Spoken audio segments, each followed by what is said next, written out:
House rugby analyst Jody, I've got all these pieces of paper. Yeah. This is all communication that came through from SA Rugby. I know you received it as well this afternoon. Busy day. It's been a hectic one. It's been a hectic one. In fact, tell you what, before we get to local rugby, before we get to the Springboks and Alistair Coetzee getting to keep his job, we saw it was the most bizarre thing I saw in that Italy-England game. it was the most frustrating thing for Eddie Jones. Yeah. But Conor O'Shea just laughed it off, and they're saying, well, we did nothing wrong. Just for the sake of our viewers, if you hadn't seen what you're talking about, let's take a quick listen at what Eddie Jones had to say following the game, and then we'll actually go into analysis and show exactly what happened. This is what Eddie Jones had to say. Congratulations to Italy. I thought they were brilliant in the execution. But if that's rugby, then I'm going to retire. That's not rugby. Like, your halfback can't pass the ball, then there's something wrong with the game. Yeah, and you're looking to pass and all you see there is one of their players. So could we have adjusted even quicker? Possibly, but it's difficult. You know, the referee got flustered as well. It was difficult for him. You know, all of a sudden everything's like this. Everything's like this.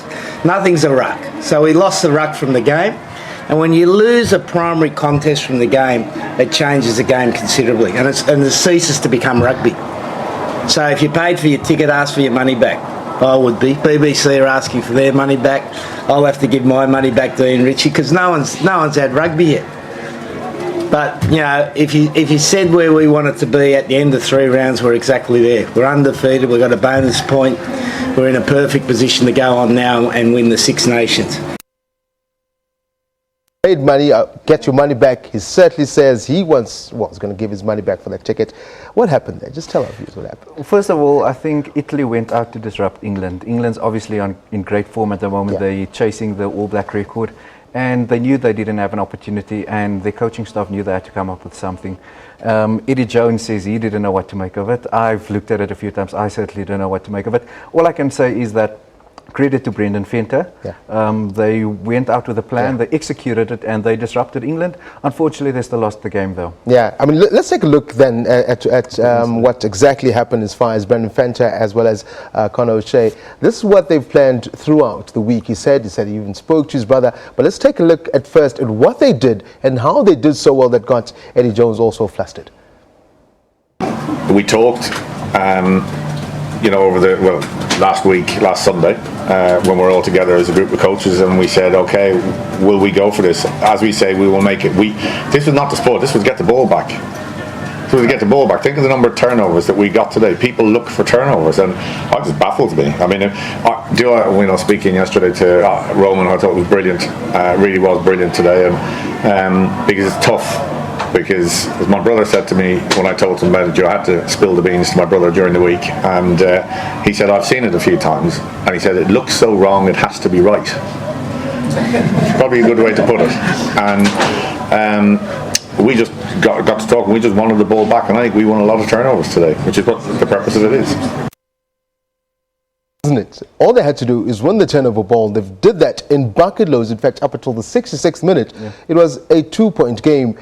And frankly, I thought Italy were going to run away with it. They would steal it because England had no idea on how to chase that game. Now, that's exactly my point that I said. That they needed to do something special, and they were in it. And you know, obviously England were the favourites going into this game, and they tried something. It almost worked, and that's the kind of thing that you want to see: is innovative play, innovative coaching at international level. And maybe, you know, Italy tried it. They did it against the Springboks last year as well. Don't forget that. But now it almost worked. Yeah, I mean, if you look at the pictures now, England was so flabbergasted. And 35th minute, they're asking the ref, what exactly is going on now? How do you solve this? And the ref is, I mean, international match. Six Nations. Six Nations. That's the biggest as far as Europe's concerned. You got the coach, or not the coach, rather, you got the captain asking the ref, okay, how do you play this? And the ref says, look, I'm not a coach. You should ask your coach how to play this. But this is rules. They've done nothing wrong. I mean, look at this. Take us through this. What exactly is happening here for the man in the street? I mean, we speak about the ruck. We speak about not contesting it and being a tackle. So basically England, they've got the ball, they've got the position, they're trying to go forward. And look at the defence also, you know, obviously Brendan's did his homework as far as the defence is concerned, Tabiso.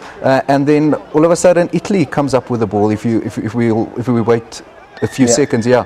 So the breakdown, that was the key area in the game, and I think Italy deserves credit there. Obviously, the two teams, you can't compare pairs with pairs. I think that look would at be that. fair. Yeah. What does the scrum off do in that case? Because there's no maul, it's a tackle situation. All he does, nobody's offsides basically. You can literally go park on the other opponent's 22 if you want. And they talk about that daylight rule. I don't know if you remember the daylight rule, and obviously there was no daylight, and Italy fell free to play the ball.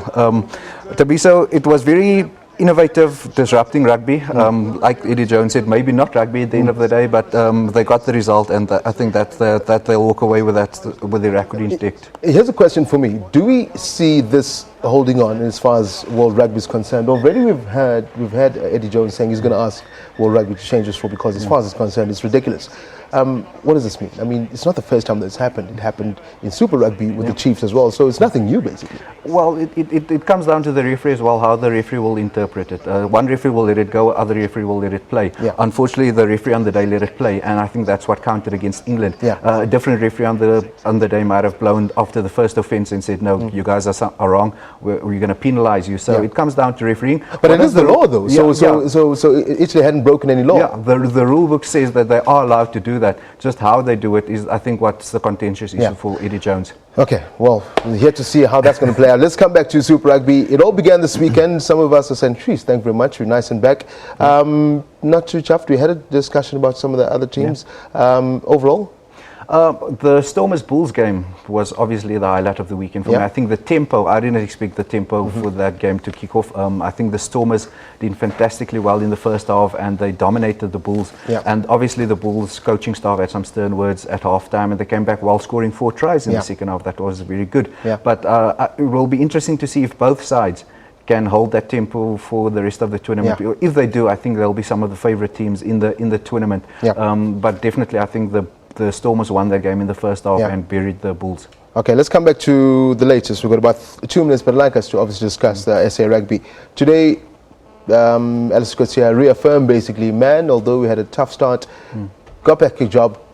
Back staff changed a bit, we know Mzwanele Stick has gone. Jaco Smith is in though. Yeah, Franco Smith did a fantastic job with the Cheetahs the past few years, and it was an open secret that he will be getting the job and that Mzwanele will be going to the under-20s. For me, the interesting part is I'm not so surprised that Alistair stayed, is that we still have 2 forward coaches, and I still don't know who's doing what. Is Johan van Graan doing the scrums? Is Matt Proudfoot doing the breakdown? I think that's maybe also something that needed, or someone needed to go there.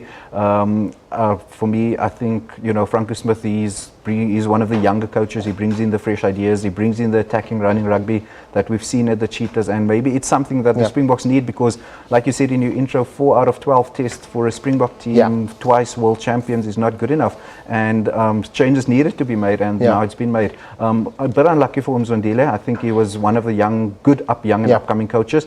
I would like to see him head coach at the under-20 level. That would give him more freedom to bring in his ideas, but he'll be assisting Sean Runau, which I wasn't a firm favourite of him getting that job. Also, that came through Siabile Sonatla as well as Henry Pollard into the training squad for the Springboks as well. Alice Kutsia looking expanding to what? Obviously, we all knew that it was only a matter of time. We had problems at Flav last year, so Andre was always going to be included. Siabile Sonatla being earmarked for great things. Brian O'Banner's career is coming to an end.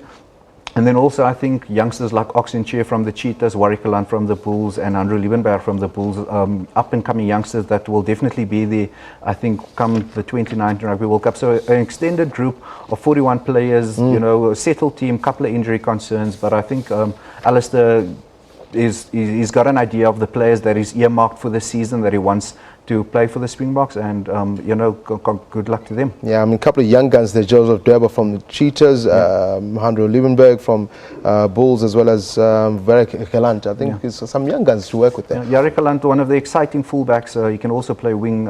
I think we also don't know what's going to happen with Valila Roo and JP Peterson going forward, and he might be able to fill that gap if given the opportunity. But they're going to need to start games. That's the thing. It's one thing being in the training squad, knowing the drills.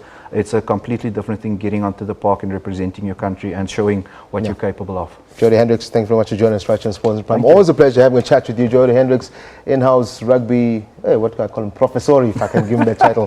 Thank you indeed, Jody, for joining us. Thank you. Take a quick break on Sports and Prime. We're going to return a couple more stories. It is 7 minutes before the top of the hour. In fact, 9 minutes before the top of the hour. Stay with us. You're watching SABC News Channel 404. This is Sports and Prime.